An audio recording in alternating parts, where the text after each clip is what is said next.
again, I'm going to go back to the analogy of people getting caught up in pyramid schemes, right? That was subjective. Oh, I think this thing is going to happen. My friend that told me he was investing in gold, in his subjective truth was this is going to go really, really well. Yeah. What he didn't have was why he couldn't back it up with any data. That's why he lost all of his investment. Oh, wow. He lost everything.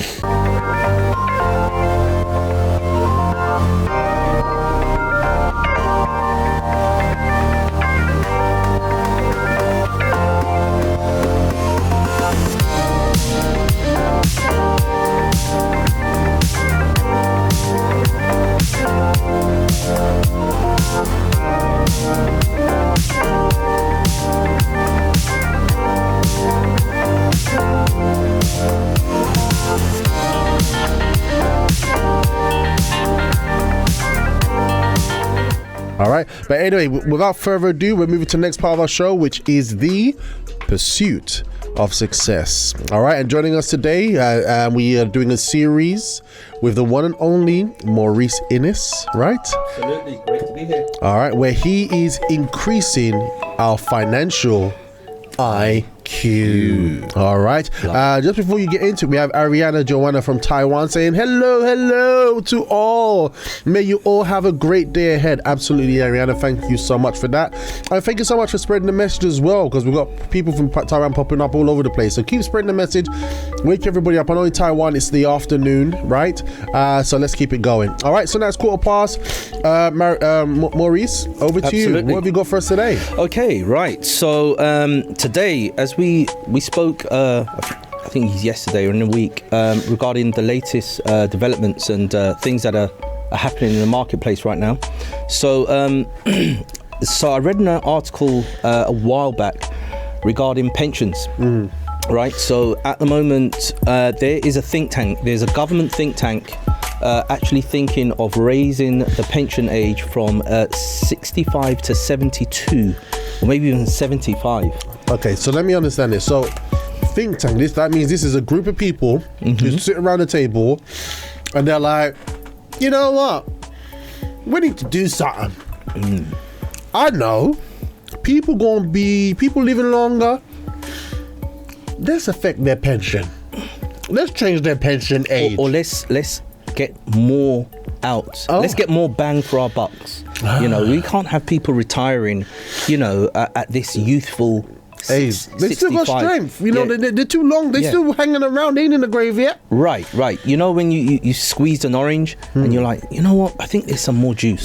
I think there's a little bit more juice. I just keep squeezing, right? You just keep squeezing, right? Yeah. So you just retire at the grand old age of the youthful age of 75, and you can go out and play sports. 75 or 71. I think it's about between 72 and 75. They wanted to work right up to that age. So great, you work all your life, you work hard all your life, you look after your family, you pay your taxes. 75 years. And then at 75 you can finally go off and play football on Sunday and tennis and with the glaucoma. Yeah, with the glaucoma, the hypertension, and the all the other high aches blood and pressure, pains, blood pressure, arthritis, if you're absolutely, yeah. So I'll be planning on running a marathon around that time. Yeah, absolutely. Yeah. Because that's what you do. That's what you work so hard all your life. Yeah. Gosh, this is crazy. This doesn't sound good. This is where we're going, guys. You know, just let you know, if they're thinking about it, they'll probably do it. But you know, I don't want to be. You don't want to. You know, put a cloud on your day. But I'm just saying, this may be coming down the road. I would rather know. They'd be completely oblivious, just thinking, oh yeah, everything's fine, you know, just carry on as normal. I'm pretty sure they're going to look after me. Yes and no. Or and to be honest with you, because we are going to start up a series about what I wish they taught us before we left school. Many of us don't think that far ahead up to pension age. No, we don't think about when am I going to stop working. We don't think that far ahead. You know, we're just so busy, preoccupied with life. In most cases, we don't even think about saving for that far ahead. We don't even think like when I'm a certain age, will I have to keep working when I'm 60, 65? We don't even... That is not on your radar. It's not on the radar. We don't even ponder it, So, listen, this is really important. This is something that Maurice is bringing to us just to kind of jog our thoughts, to jog our conversations, Without vision, the people perish. Yeah, we need to have a vision. We need to look ahead, and we know that if supposing everybody took away all your resources, you worked, you didn't get paid, and you had nothing right now, you'd be on the street and you'd be making different types of prayers. All right, so absolutely, our financial health is very important. What's happening around us and decisions that are made are very important for us to keep control and knowing how we're going to move forward in our life. Indeed, it's so important. As you say, most people aren't really planning for this sort of thing, and I think the average sort of like government pension age, I think you pick up like £100 a week, right? So that's if you haven't got a private pension on top of that. So you pay like £100 a week. £100 a week. That's taken into account if inflation doesn't run away too wild, but if inflation just keeps hammering away at us, I mean, what will £100 be worth in the next, I don't know, 30, 25, whatever years? Yeah. Do you know what I mean? So definitely worth thinking about. The government is possibly looking to squeeze more out of us, right? And that's why it always helps if you have other little programs running alongside your salary. Yeah, absolutely. Right, you've got something running alongside your salary that you say, you know what, worst case scenario, I'm good. Right? Yeah. All right, just want to say good morning to Paulette from Plaster. Good morning to you. So this is what this is all about, guys. This is about preparing ourselves for the long journey, as sometimes we're so concerned with a quick fix and putting out fires today. All right, but this is about, look, if you don't start preparing for the long journey, everything that Maurice is sharing with us, we're going to get caught by surprise. Yep, so let's adjust our minds to think that way. All right, so what key points are we going to be touching on today? Okay, so today we're going to be touching on the one-legged table versus the four-legged table. What on earth is Maurice talking about? Has he had too much coffee? Yeah, what's on his mind? Like, what is going on? Yeah, table. We're going to come to that. Then another thing we're going to look at is the example of inflation hitting us right now. So real-world examples of inflation hitting us. And also why the fundamental analysis of stocks, like before you buy a stock, you do your fundamental analysis and research. Why that's important, and why that's super important for people that run their own businesses, hairdressers, plumbers, restaurateurs, whatever your business is, why that's important for you and how you can apply that to your own company. Okay, well, let's get into it then. What are we starting off with first? So we're going to start off first, guys. A bit strange, all right? It's a bit of a Blue Peter moment, all right? All right, so those of you know Blue I'm going to hope this goes all right. You're cool, by the way. So we're going to start off with the one-legged table versus the four-legged table. Okay, so all right. Guys, I made this earlier and I'm not sure if it's going to work, but forgive me. Bear with me. You're forgiven. This is, can you see this? Look, hold up higher. Can you see this, guy? This is my one-legged table. Look, can you see that, right? Okay. This is... Okay, Hugo gave the thumbs up. This is a bad table. Yeah, okay, can you see that? Yep. Can you see that, guys? Okay, yeah. This is my one-legged table. Yeah. Okay, this is an old Tyung's chamomile tea box. Right. Anyway, okay. This is my one-legged table, right? Yeah, you thought this one deeply through. Yeah. I thought this through. Yeah. I thought this through. Right. I really wanted to be creative about this. So, what's the one-legged table? Right. The one-legged table is you. And the leg here, can you see that, guys? This is your salary. Okay. Right. So you're going through life. Everything is fine. Everything is wonderful. And for the people that say, money isn't everything, and money, can't bring you happiness, and yeah, I agree. Money is not everything. Money can't bring happiness. He's got a lot of money, but is he happy? Well, you've got options, right? Yeah. So I always say this, when people say that to me, I always say this: what if your boss cuts your salary in half? Okay, so look, this is your boss and he's going to cut your salary in half. Look. Oh gosh. Okay, look, already it's falling apart. Look, it's falling apart already. Okay, so look, you just cut your salary in half. Okay, now you go home to your wife and tell your wife how you're going to pay the mortgage, the utility bills, the insurance. Father. Okay, go and explain that to your wife. Tell your kids why you can't get them the Xbox 5 and not Xbox 5, PlayStation. So, yeah, PlayStation 5. One of those. Anyway, yeah. Go and explain that. Go and call up your mortgage company and tell them, oh, my salary's been cut in half. Mr. Mortgage Provider, can you help me? Yeah. Okay, that's the best case scenario. Worst case scenario, let's just take the one-legged table away. Take the leg away, and then you've got that. You've got nothing. Everything falls apart, right? Yeah, everything sinks. Okay, so that's your salary. Yep. Okay, that's you. Yep. You're taking the leg away. Everything falls apart, right? Yeah, that makes sense. Yeah. Okay, cool. All right. Wow. So, okay. So that's what most people are living like today. Yeah. Most people are living like that. Majority of people, like, this is the norm. Yes, right? Indeed. And it's not really their fault. I mean, we are socialized to conditioned. To think this way. Absolutely. Okay, this is your four-legged table. Okay. All right. I know I've been really creative this morning, so it's not the best. You've got it. I think I could see that. I thought this through. You did. I thought this through. Okay. All right. This is your four-legged table.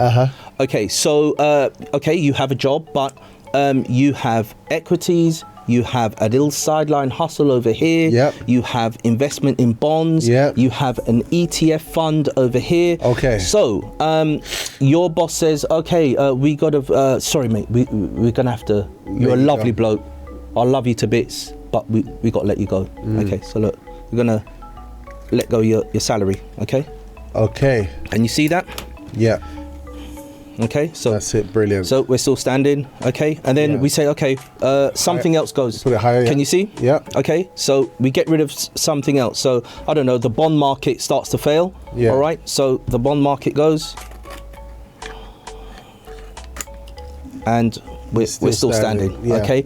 Now things would have to be really, really, really bad. Apocalyptic for the equity market and the ETF market, right, to go, right? And if one of those goes, then the table gets a bit wobbly. Yeah. But anyway, sorry about the mess. There's a point. There's a method. You see my point. Madness. The method behind the madness. Yeah. My question is, are you a one-legged table, right, with a salary? Yeah. Yeah. That's been cut in half. Yeah. Or are you a four-legged table with options?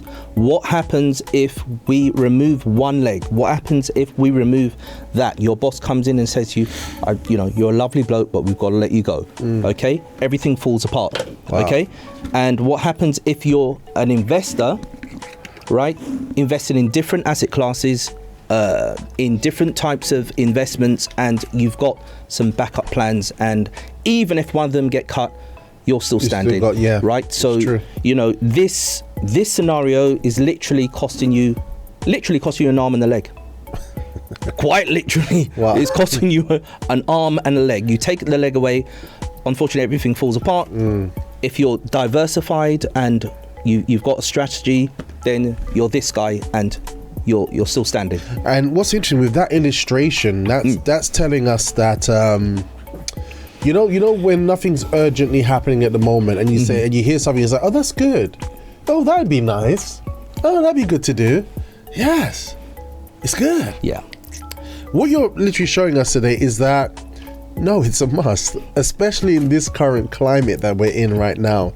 The fact that you've just shown us that analogy, it shows that if we are an employee, we don't have control over the situation.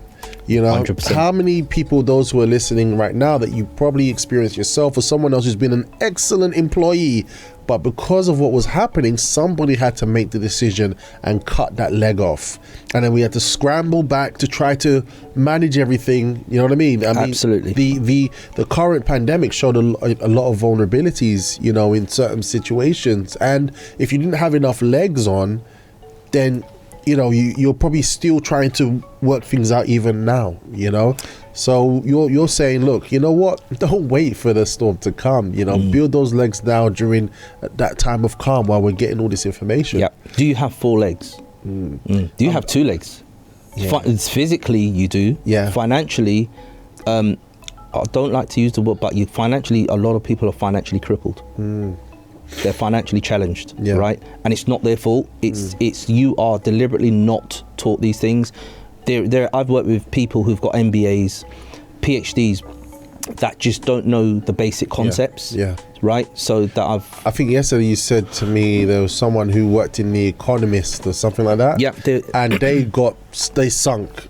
So there was I'll never forget this. There was this guy, I think I was watching Bloomberg about 10 years ago, just after the credit crunch, and there was this short documentary, and this guy had worked for The Economist for 25, 30 years, right? He was a journalist, respected. He had some investments, he had a few properties here and there, and when the credit crunch hit, he lost his job and he went to the wall. So he lost his big house, he lost his convertible, Mercedes, he lost this, he lost that. And he said he was so embarrassed because all of his friends and his community looked on him as a stable, strong, well put together guy. But this MBA educated guy working for The Economist magazine went to the wall. So I thought to myself, how is that possible? How can someone educated to that level working for The Economist magazine go to the wall? And I thought the only way that can happen is if he's been miseducated. The Miseducation of Lauryn Hill.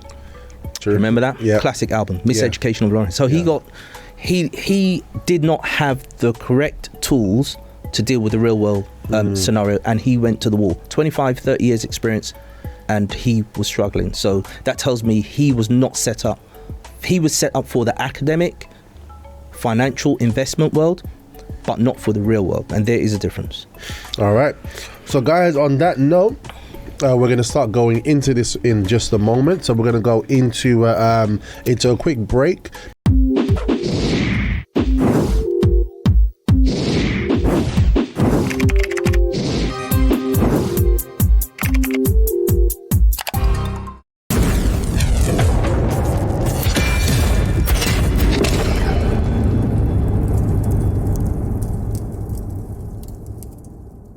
Okay, so Maurice, so we were literally talking about tables and legs and tables and one leg arms, on the table. legs, Shoulders, heads, knees and shoulders, toes, knees and toes, knees and toes. All right, and you literally showed us the importance to really take on board all the things that we've been receiving from you today, and there's a lot to explore, but thankfully you're bringing things into a bite-sized little nuggets that we can kind of digest and go through. Yeah. So now in terms of building some legs, what have you got for us today? Okay, so the first thing I'll mention to you all is the observable truth. So be in possession of the facts, as one politician once said, right? So be in possession of the facts, and you don't want subjective truth. You want objective truth. You want observable truth. You want to look up, is the sky blue? Do you agree the sky's blue? Yes. Do you agree the grass is green? Yes. What some people do is they will look at a particular platform or an asset class and they say, I don't think that. I just don't think it's a good idea. So so this is people who are involved in stocks and investing already.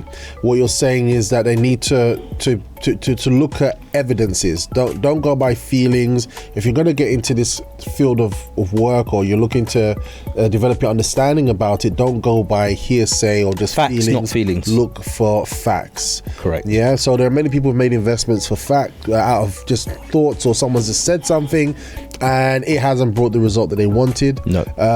It's not a gamble, but because you're looking at the environment, you're looking at what's happening in a certain industry for you to be able to understand the choices you're making, right? Correct. And so correct. So I'll give you an example. So I was speaking to someone a while back, and we were talking about investment in different asset classes, whether it's precious metals or commodities or bonds or stock.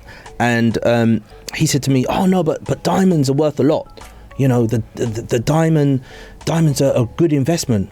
And I said, "No, like if you invest in, there are hard assets and they're virtual. A virtual asset is a stock. You can't actually touch it. You can't grab it. It's not physical. You can't, a hard asset is it's real estate, right? It's gold, precious metals, right? So precious metals, right? That sort of stuff, right? Petrol.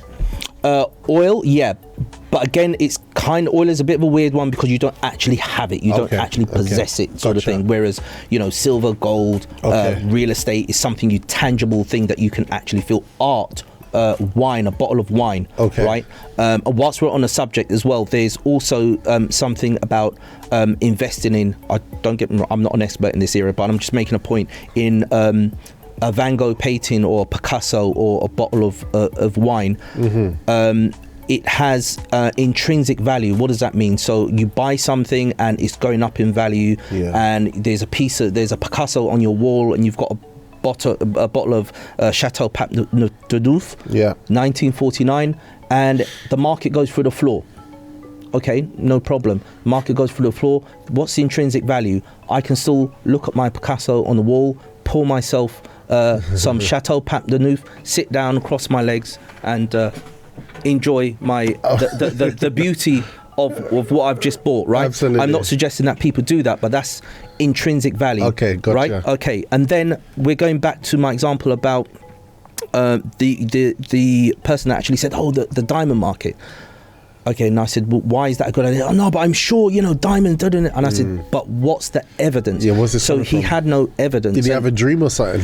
I don't know. Maybe he did. It But came from somewhere. The point I'm making is that there is not a market, a natural stock market that I know of. Maybe there is, and I need to do some research, but there's no stock market for diamonds. There is a metals market, there is an oil market, the OPEC, there's a stock market, there's a bond market, and so on and so forth. There's even a water market. There is a market where, because water is going to become a resource that's going to become more and more rare as time goes on for agriculture and everything else. So there is a water market as well. There is no diamond market. Okay. So why am I mentioning that? De Beers holds a certain amount of diamonds back to give the diamonds value. If De Beers flooded the market with diamonds now, the price of precious stones will fall through the floor. So unlike gold and silver and oil, there's a certain amount of effort that goes into it, but it's harder to extract the precious metals and oil and stuff like that than it is, and gas, than it is to extract diamonds. Okay. Which is why De Beers monopolizes the whole globe for the diamond market. Wow. You can look it up, guys. De Beers, I think it's spelled DEBEERS, De Beers, De Beers. I think it's French, I'm not sure. So that is the difference between observable truth, right? Objective truth and subjective truth. Subjective truth is, well, I think the diamond market is brilliant, I think diamonds are going to go up forever, and I think and you cannot back it up with a book or with an article or with a publication or anything, right? Observable truth is, everyone can see property prices are going up, and I need a house to live in, and if I buy this house now, within 20 years time it's going to be worth a lot, because you're living on a tiny island with a finite amount of space, right? So that is an observable truth. We know that is to be true. Okay. So that is just something I just wanted to put out there. Sorry about expanding on that, but I just think it's really, really important not to always back up whatever you're looking at with facts, and not with an opinion that you kind of think maybe kind of. And this is really important, because now we're in the information age, and everybody has something to say. For example, like you coming onto the show and you're sharing some powerful nuggets with us, and guess what? I'm gonna relay that information to other people. Am I an expert in the field? No, but I have had access to the information. Right. You go into YouTube, you can get access to more information, and there are people that literally warrant themselves as a valid source of information just because of certain things that they've heard, but they haven't asked the question, like you said, where's this source coming from? Exactly. So everyone's listening. I know some of our listeners have been tuning in and following this series.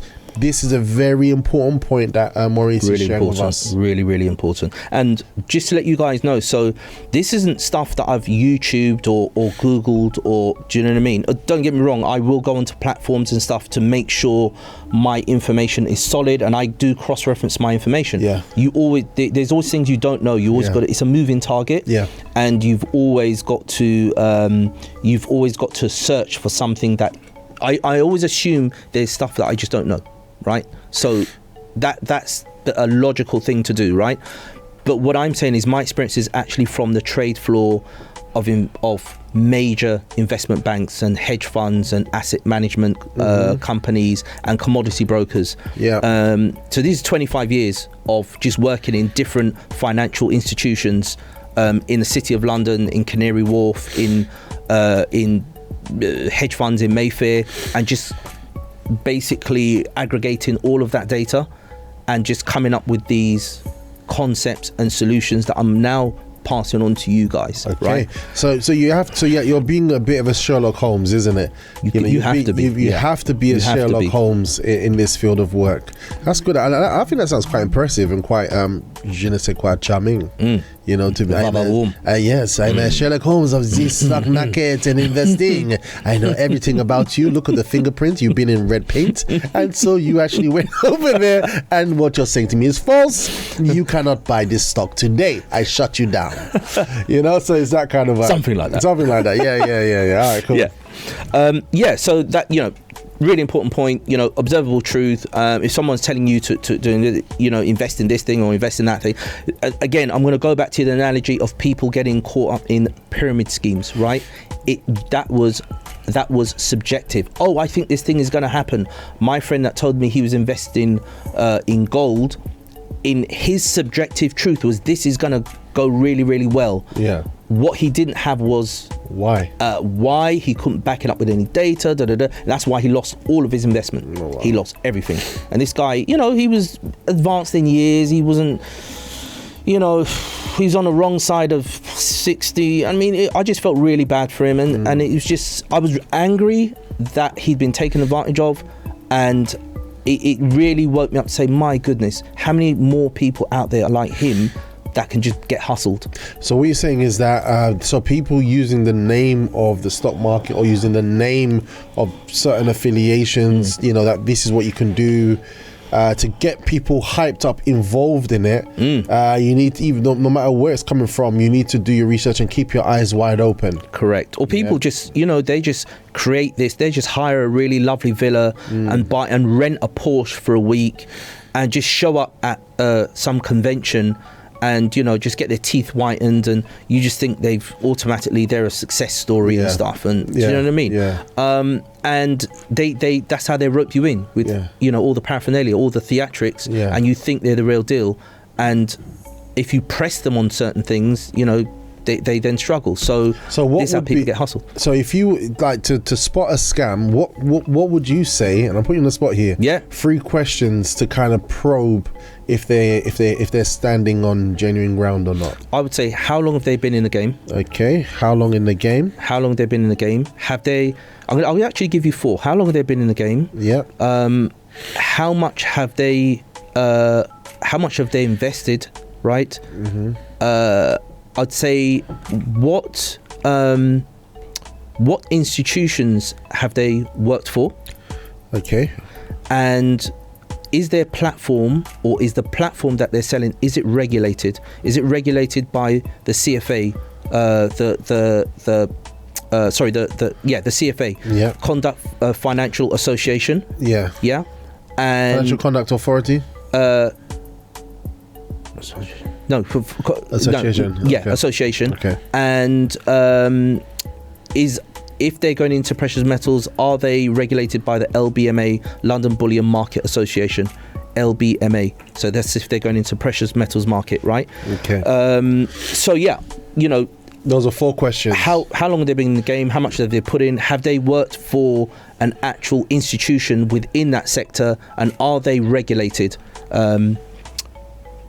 by a body? So if something goes wrong, you can go to that body. You can go to like the equivalent of Ofcom and say, hey, you know, my mobile provider ripped me off, or this or that, or blah, blah, blah, blah, blah.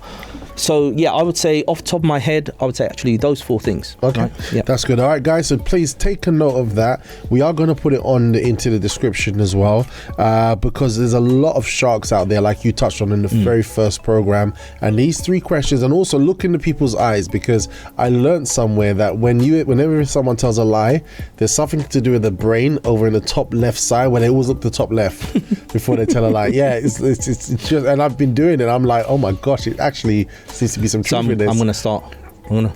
Yeah, exactly. All right, so that's interesting. All right, that's cool. So what else we got? Okay, so what we're going to look at also is the whole fundamentals analysis of looking at stock, and why it's important to be able to have the skill of fundamental analysis and evaluating stock, right? So we're looking at gaining that skill and how it can actually help you in your own company that you're running. So when you're looking at a stock, you're looking at things like the balance sheet, you're looking at things like the revenue over the past 5 years, 10 years or whatever.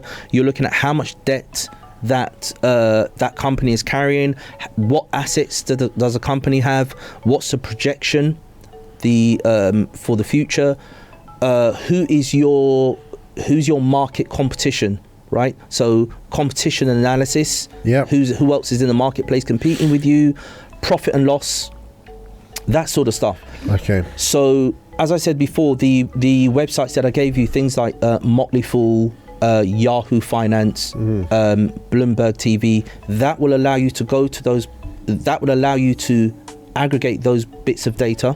You can get quite a bit of this from Yahoo Finance. If you go to Yahoo Finance and say you put in Apple, right, it's going to look really boring, right? But when you actually bring up I'll put something like of this online. When you actually bring up the stock price of Apple, there will be a tab there. When you click on that tab, it will literally give you the past performance, the revenue, how much debt it's carrying, what's the projection, all that sort of stuff. And you literally become almost like a business analyst, which is why I say to people, this takes time. This is not a get rich quick scheme. If anyone is selling you this and say, oh man, you can make 10 grand in a month, maybe by luck, yes. If you've done it, but you've done it by luck, right? You haven't done it by skill. Okay, so it does take a while. So you can go to Yahoo Finance, you pull up a company and you can look through how they're performing. On that basis, you then decide whether you're going to go in. Why is that important? That is important because if you're running your own hairdressers, if you are running your own bakery, if you're running, your own, property renovation company, you can then take those same skill sets and pivot over to your company and actually analyze how your company is being run. And even if you don't have a company, even if you don't have one, but you're thinking, you know what, I think a year from now I might want to start a business. You already have the business analytical skills to say, when I do get my company up and running, this is my revenue projection, this is the kind of debt I want to carry, these are the assets I'll have in a company. If anything goes wrong, I can sell off these assets to keep the company going, blah blah blah blah. So these skills are transferable to your own company. Look at that. So transferable skills and transferable knowledge. Right. Wow. Right. So super important because as I say, in having this ability to analyze stock, you then translate that to your own business, and then your business is actually benefiting. So you're, in effect, what you're doing is you're benefiting twice. So you imagine you've invested in, say ASOS. I don't know whether ASOS is floated on the stock market, but you invest in ASOS, you've done all your geeky, as I say, analytical inspections, insights insights to all of that sort of stuff. And you're also looking at the marketplace. What market are you in? Are you in the e-commerce field? Are you in the cyberspace field? Are you in the Elon Musk, the space technology? Are you looking at that sector? And once you're looking at the sector that you're in and you're looking at your competitors, competitive analysis and all that sort of stuff, right? Guess what? It is the absolute same methodologies you would use for your business. If you were opening a hairdresser's and there are 5 hairdressers on your road, automatically you're thinking, okay, what's going to happen to my what kind of rate can I charge, right? Okay. Who is your what level are they at? If those hairdressers are all offering that service, you might be offering something that is completely unique to you, which sets you apart, which means you can charge more. Why is Tesla so successful? Tesla's doing something no one else is. Yeah, everyone is playing catch up. Porsche, BMW, even Ferrari. I think Ferrari's about to launch a new EV vehicle, right? But Tesla's way ahead of the field, and Tesla's just doing things no one else is doing right now. They've even got a mode in the car. There's different modes you can switch on to set the car up. Okay. Right? There's something called I think it's called the oh my god mode or something crazy like that. But it sets up different configurations for the car. There's about 20 different settings in the car, which is crazy. But the point I'm making is they have set themselves apart from the competition. And that's why when you're buying stock, you're looking, not all the time, but sometimes, of how unique is it. And if it's very unique and it's in a field of its own, the chances are it will do very well. Only Apple do what Apple do. Only Tesla do what Tesla do. Only Amazon do what Amazon do, and do it very, very well. They may have competitors, but they do it uniquely and very, very well. And you can apply that to your own business. Okay. All right. Fantastic. All right, guys. So look, this is some interesting stuff, because sometimes we've heard about investing stocks and shares and stuff like that. Now it's about how to go about doing it and the importance of doing these types of investigations. Previously you spoke about what's it called? YouTube Finance. Yahoo Finance. Yahoo Finance. Motley Fool. Seeking Alpha. And Seeking Alpha. Yeah. So these are good email publications, websites that you can connect to, and like Maurice said, and I think this resonated with everybody, it resonated with all of our listeners. Don't be afraid of the jargon when it's brought in front of you. No, while you're doing these investigations in the way that Maurice has just shared with us today, push through, let it become your habit. If you're in a country for what, a month, by the time you get to the 4th week, you're already picking up the language, right? Absolutely. Absolutely. So it's the same thing with everything that Maurice is sharing with us. All right, so Maurice, so we're coming to the end of the show now. All right, because the time goes so quickly. All right, and I'm sure everybody now is being able to pick up a few things. So he gave the analogy of why we need to have 4 legs, not just one leg to hold up our life, which is our normal salary paid job, but you gave us a handful of different examples: stocks, ETFs, exchange traded fund. And the other ones, I'm just briefly stating them. So looking into that, why it's so important. So it's something that you can't put on the back burner. He spoke about when anybody presents you with something, look at the truths, whether it's just an observable truth, right? When we get into this field of work, it's something that we can see, we've seen for ourselves, we're checking where the sources are coming from, or if it's just a subjective truth, right? There is nothing to back it up. All right, many like people, the diamond market, the De Beers market, thinking, oh yeah, if I buy these diamonds, it's a good investment, but not realizing that the whole market is actually being manipulated. It's a controlled market, right? Okay. So super important. Yeah. All right, so that's it. So maybe you probably put some shares in something that's a controlled market, and today you're like, oh my gosh, I've lost so much time, or you know what I mean. And also he gave us some tips on questions to ask to see if something's a pyramid scheme or a scam today, which was very, very powerful. All right, and we will put them inside of our description box. And you spoke about fundamental analysis, how to go about it. And what to look for. And the reason why that's important is that the websites I've given you, Seeking Alpha and Motley Fool, they will every now and again they will publish 3 or 5 companies, top companies to invest in this month, top companies to invest in over the next 3 months. You can literally just look at company ABC and invest in that company. Okay, right? Good. Just cool. That's a relief, because sometimes you're like man, this is a lot to take in. How many companies are there on the planet? Exactly. Yeah. And you can do that, and you can make money. Yeah. Literally, you can make money. However, I always say, why and how are you making that money? Right? So if a publication comes out and it says invest in that, and you take £100, £500, £1,000, and you invest it in that, and you made money, if someone queried you like, how did you pick the stock? Oh, I went to Motley Fool. Oh, how did you pick that? Oh, I went to seekingalpha.com. Okay, cool. All right. And if you lose money, right? I blame Motley Fool. I blame Seeking Alpha. It was Maurice. Maurice told me. It was Robert. You see, it was the snake. Right. Yes. All right. So, so you're saying like take ownership, do your due diligence. Know why. Know what you're getting into. What's that saying?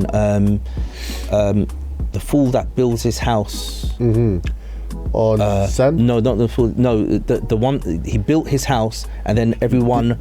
Or the one that goes to war without a plan, counting the cost. Right. Yeah. The one that goes to war without a plan, or the man that builds his house without making sure he has the means to finish you it. Put on the roof, then you put in the windows, and then you think about the foundation way after, and then you wonder why the house is like lopsided and stuff. Right. So that kind of approach. Fantastic. And as you say, observable truth and subjective truth and stuff like that. There's a line from a movie when the truth is ugly. Even a lie becomes beautiful. When the truth is ugly, even a lie becomes beautiful. That's from the 1949 movie Samson and Delilah. And I've watched that movie so many times. And one day I heard that line. I was like, what? I said, let me rewind that. And I rewinded that about 6 times. Right? I thought that just hit the nail on the head. Yeah. When the truth is ugly, even a lie becomes beautiful.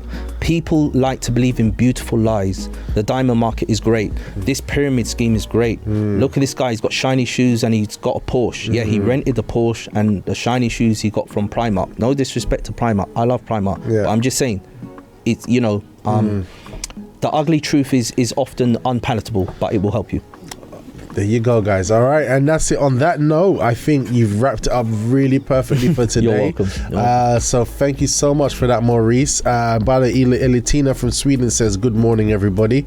Good morning to you too. And on that note, I think that's it. We're done. We've got some more spoonfuls of wisdom and some nuggets there to put into practice this week. Remember, if you want to get in touch with Maurice, how can we reach you, Maurice? So you can get hold of me on Instagram. I'm on My Money IQ.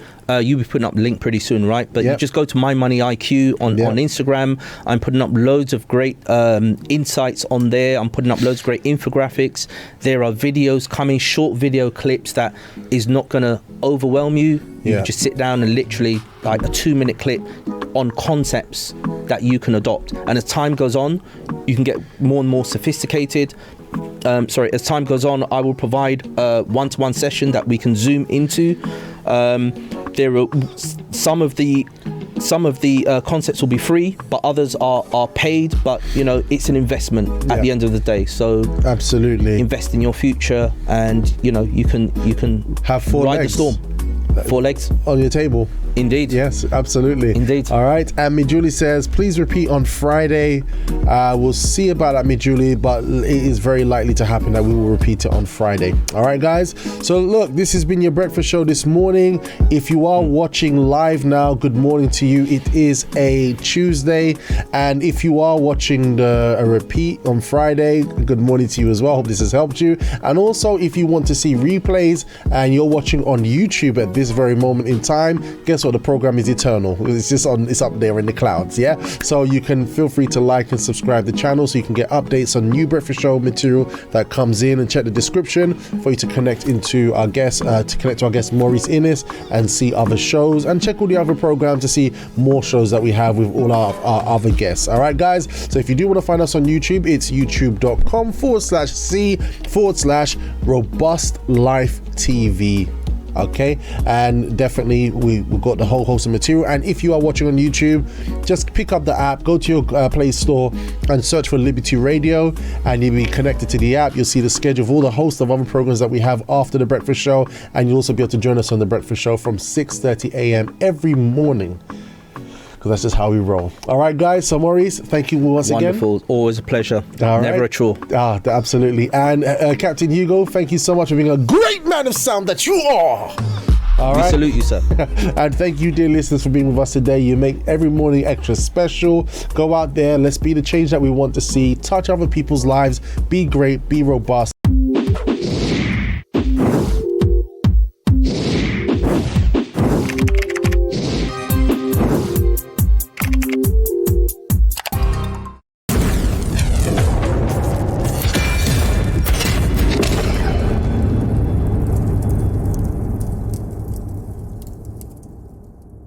Connect online Monday to Friday with special guests for inspiration, motivation to start your morning right. Music, banter, fun and laughter. Connect when you start your mornings with The Breakfast Show. Only on libertyradio.co.uk. That's right, The Breakfast Show is back. libertyradio.co.uk from 6:30 a.m.